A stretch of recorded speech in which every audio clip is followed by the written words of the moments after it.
Freedom Day and the Raw Milk Freedom Riders. And we're really coming together to celebrate our freedom for voluntary exchange. So we're getting together on the lawn of the Capitol Reflecting Pool, and we're just going to engage in peaceful voluntary exchange for the foods of our choice.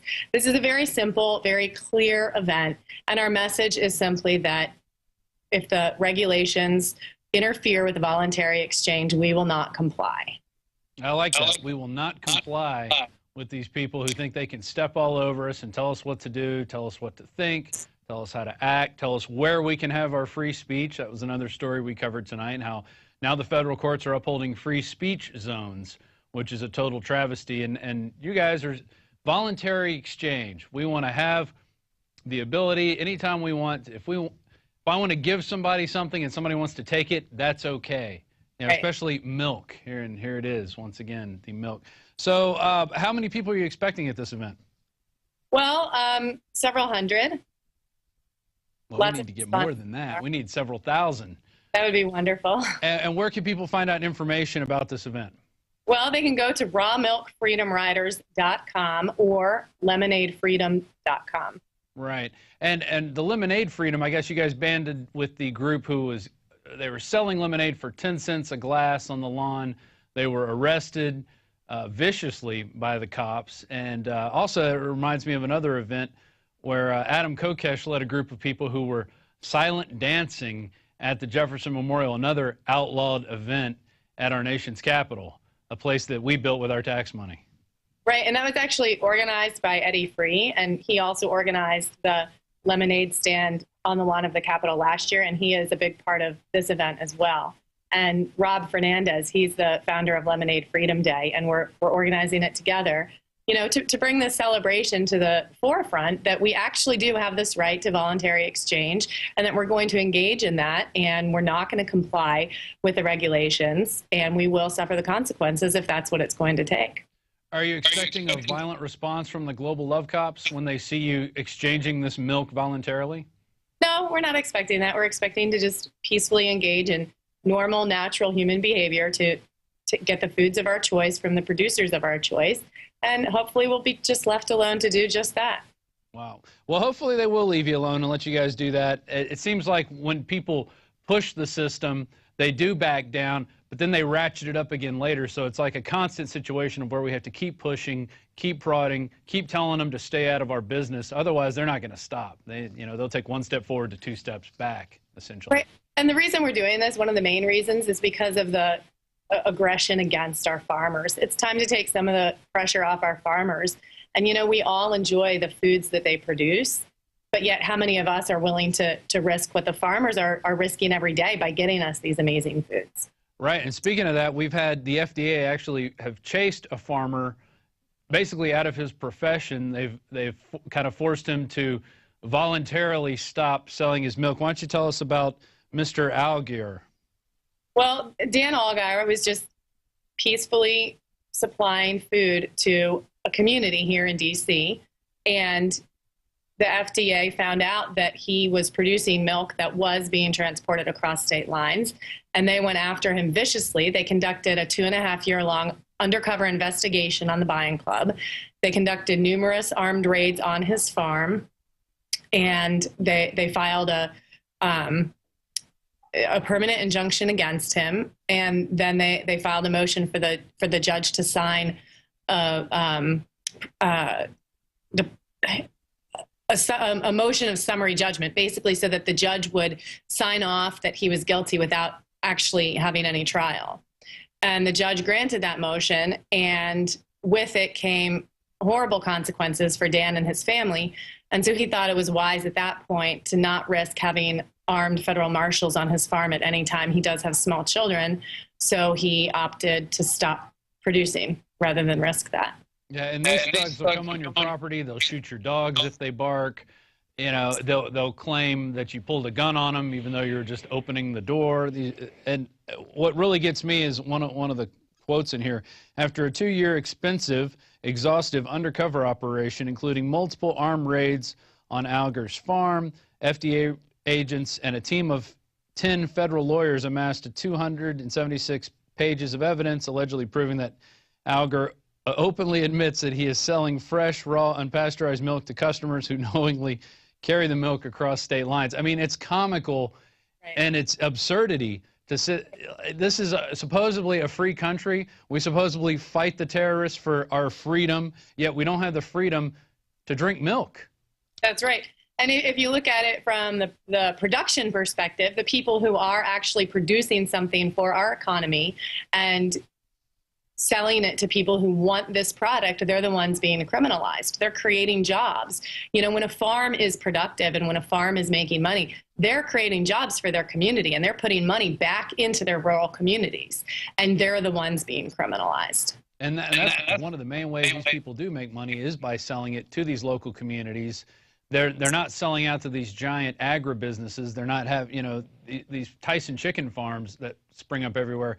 Yeah, these guys they don't seem to get regulated at all, even though their chickens are walking around without beaks and feathers and stuff like that. And then they go after the little guy over and over again with a white glove is what it seems to me. What's your perspective on that? Well, actually, they're not going after them with a white glove. They're going after them with guns and handcuffs.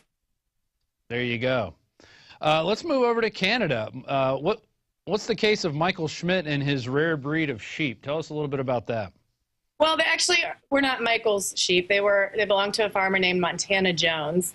And what happened was several months ago, the CFIA, the Canadian Food Inspection Agency, they had a quarantine order on Montana Jones' entire herd because at one point, one sheep that she had sold to another farm years ago tested positive for scrapie. Now, without any further testing, they condemned her entire herd of sheep.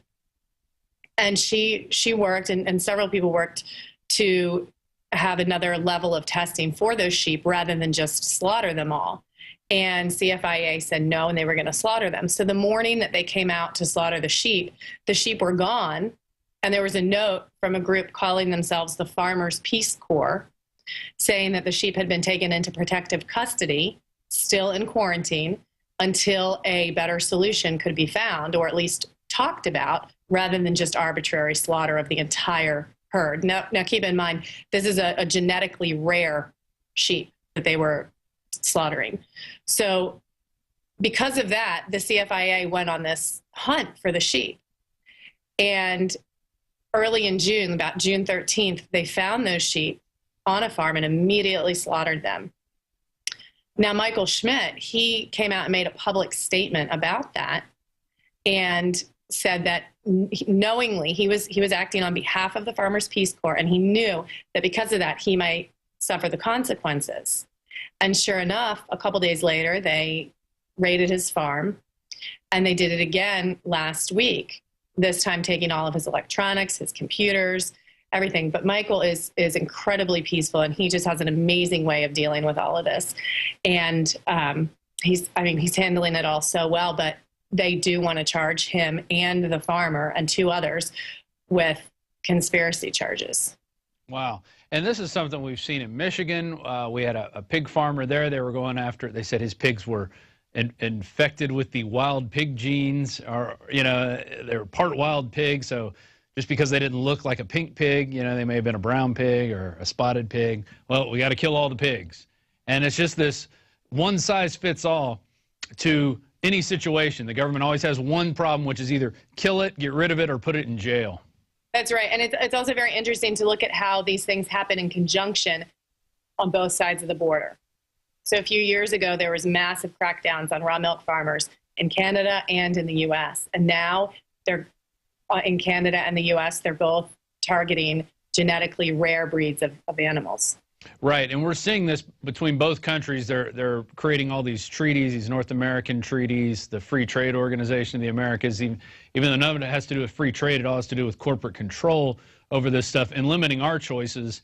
And anything organic or raw milk, for instance, anything that isn't under the regulation microscope of these people, they just want to do away with because it's seen as a threat to their existence, essentially. Well, they want to regulate it out of existence, yeah. In some right. cases. So where can people go to find out more information? You have two main websites. Well, for anything related to the Michael Schmidt case, farmfoodfreedom.org.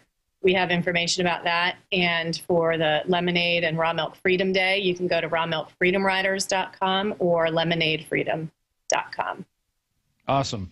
Well, I hope the Global Love Cops do not exert violence over you guys when you're voluntarily exchanging milk. If they do, though, please have plenty of video cameras there to catch it on tape, because everybody out there in YouTube land, you know, we need more evidence. As if there isn't enough evidence, we need more evidence that these people are tyrannical, you know, jerks, essentially, and that we just have to keep pointing it out every step of the way as we reclaim our rights. We will be live streaming the day of the event. We will also be live streaming the rights workshop the evening before, and people are welcome to come and join us and watch us on live stream. It's on both of those websites I mentioned. Mm-hmm. And, yeah, we'd love to have people involved in that. Oh, that's right. You're going to tell people about their rights? Yeah, we're having a rights workshop on Friday before the event, and just a basic training course for people so they understand, like, a history of peaceful noncompliance and how to stand up for your rights and what to do in the case of conflict, how to maintain peace. Well, excellent. Positive change going out there for the people. Appreciate you coming on and tell us about it. Good luck with your event.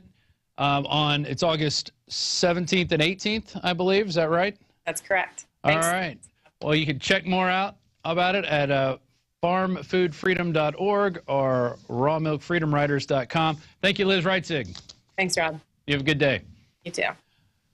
All right, and that is our show for today. I finished my glass of milk, my evil Al-Qaeda milk, while I was talking to Liz. It was great. I feel nourished. I feel healthy. And you know what I like about the raw milk is that they tell you the day it was pumped out of the cow or milked out of the cow. Which was, in this case, it was August 3rd. Unlike the milk you buy at the regular stores, which it tells you the date it's good until. And I like to know when my milk actually comes out of the cow. I appreciate that.